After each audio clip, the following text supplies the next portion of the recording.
We found ourselves in a unique situation. We couldn't outrun a hurricane, so this is how we prepared. We weren't taught this in Sailing School 101. We bought our boat with zero sailing experience and lived aboard in Florida for 6 months. We were afraid to move the boat off anchor. Eventually, we did have to earn our sea legs, and we set sail for the Bahamas, realizing the best way to learn was by making mistakes and figuring out what to do differently. We traveled 13 different countries and put 5,000 miles underneath the keel. There were highs and lows, moments of bliss and stress. Everything we learned so far would be tested on July 1st, 2024. This is how we decided to prepare for Hurricane Beryl while being anchored in Grenada, just 50 miles from the eye of the storm. Hey, we're sailing Deez Knots. I'm Carol. I'm Bruce, and this is Auriga.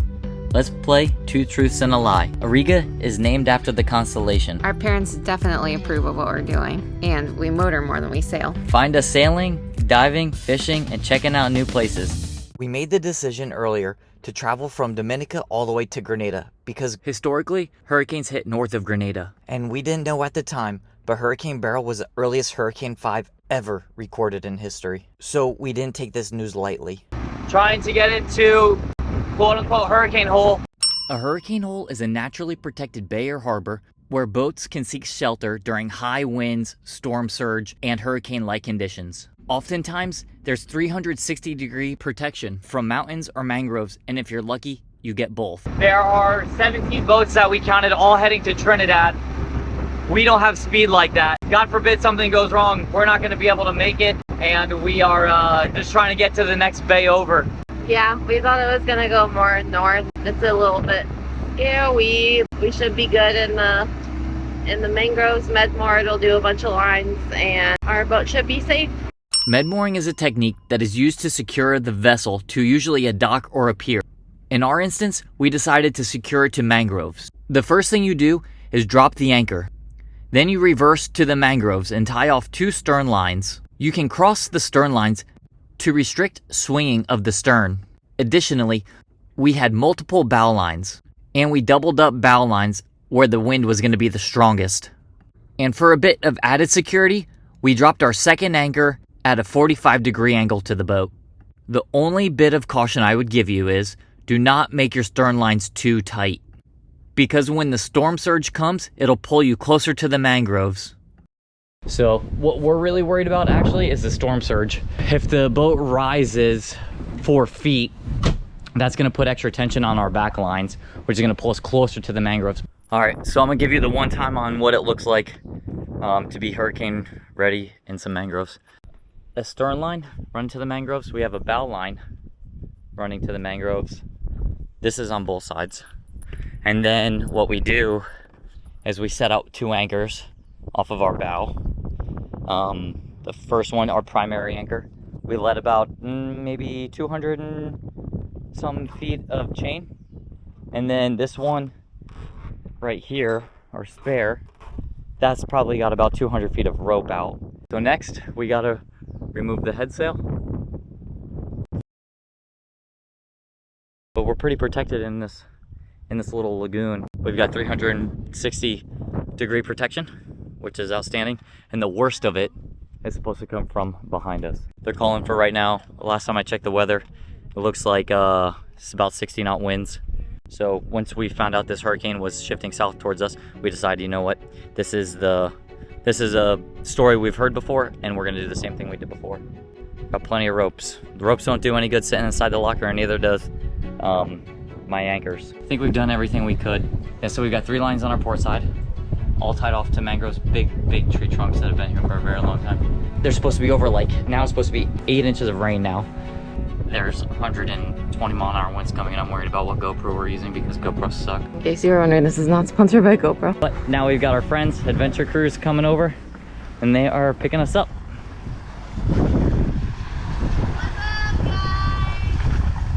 Now, all of our family was concerned for our safety. They convinced us to go get a hotel in Grenada, and we said our goodbyes to Auriga. At one point, we honestly thought it was going to be the last time we saw her. So we passed the time in the hotel, and we waited for morning to be able to go back to the boat. When we first got to the hotel, we watched the weather. This meteorologist said that there was going to be over 100 mile-an-hour winds in Grenada. Luckily, the hotel had a propane stove and running water. and we prayed to see Auriga again. We had to remind ourselves that we did everything in our power that we were able to do. Auriga was prepped the best she could have been. So the next morning, we woke up and hailed a cab, and he brought us right back to the dock for our friends to pick us up. We're back in Egmont, going back to the boat. We just grabbed some groceries, got a cab back. The crews are gonna give us a ride, and then we're gonna go see how Auriga's doing. Auriga, take a look. The worst of it so far that we found is we had a big ass branch on the back seat. Our buddies were saying that they think that we had the best spot because the worst of the storm actually was right over these mangroves, is what we kind of planned for. Is we always try to find, whenever we get really nasty weather like that, got to find where it's going to be the strongest and then just plan for that. But to be honest, I think the worst part of it, everybody in here ended up being all right. So, but Auriga looks good. Now we're just gonna, make it look like home for the next couple days, because then we got friends coming in, which is great. But we also have another tropical development right behind us, and I think it's gonna be here in another 3 or 4 days. So we're not moving. We're set here. We're not gonna leave the boat on this next one. I think it's just too inconvenient. Well, normally our bedroom gets a ton of water in it, and it rained really hard, so we were expecting our bedroom to have a ton of water, and we moved our mattress out of it and we put buckets in there, but there's actually no water, which is weird, so I'm suspicious. So where is the water? Yeah. Yeah. Our dinghy didn't have that much water in it, so I don't know if where we were at our hotel it just rained a ton, but Right. or we just were protected, I guess. I don't know. You've seen Josh and Al in other videos, and now we're introducing Steven and Nina. The eye of Hurricane Beryl was only 50 miles away from where we were med-moored. If you pick an anchorage to ride out a hurricane, you need to ensure you're to the south of the eye. And now, where we decided to explore was 20 miles closer to the eye. I have never seen destruction like what happened here. And I'm from Florida, and I've seen my fair share of hurricanes. But there were trees as old as the island, uprooted, and others snapped in half, and we had trouble getting to the Seven Sisters waterfall.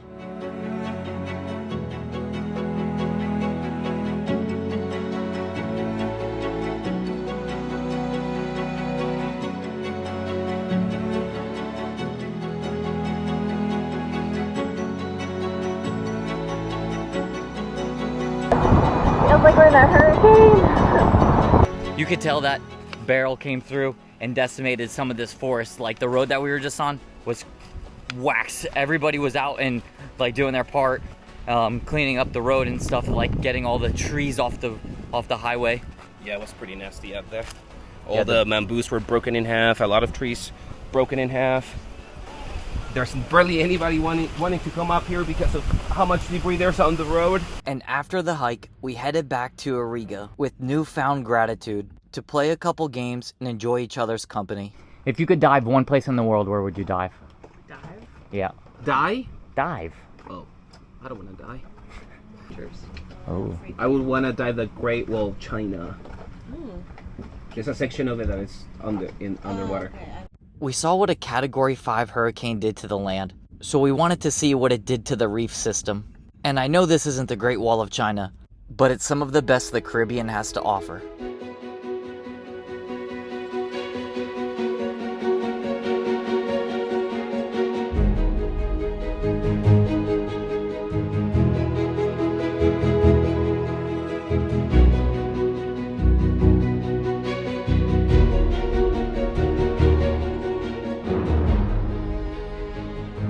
What's the number one thing you like about Grenada? Far the Seven Sisters waterfall was pretty dope. Bartenders in Grenada know how to pour a shot. That's a 2-drinker right there. Oh, 1 shot. Okay. Look. What about you? I like people of Grenada. They're super nice and friendly. That's actually true. Yeah, they're very welcoming. Good answer. Just as a testament to, as Simo was saying, we stumbled upon these gentlemen that were cutting up cinnamon. This was the day after a hurricane, and most of the island was destroyed. Yet they insisted that we take some just to try it. Thank you guys. Thank you so much. Yeah. Cheers. Alright, I'll give us a good push. Alright, I got f***ed up and I put my shirt on backwards. And just like that, evening came, and it was time for us to assemble on the beach. We passed by this sailboat that broke free of its mooring during the storm. The owner and a couple of his friends took turns standing guard on the boat. And for us, it was the last night that we were going to hang out with our friends, so a fire was in order. And then the next morning, we were on our way to Trinidad. We learned a lot of lessons, and now we're sharing what we've learned. We didn't get here overnight, so if you want to see the moment that we learned the most from, you have to click on this video on the screen. As always, thanks for watching and please subscribe.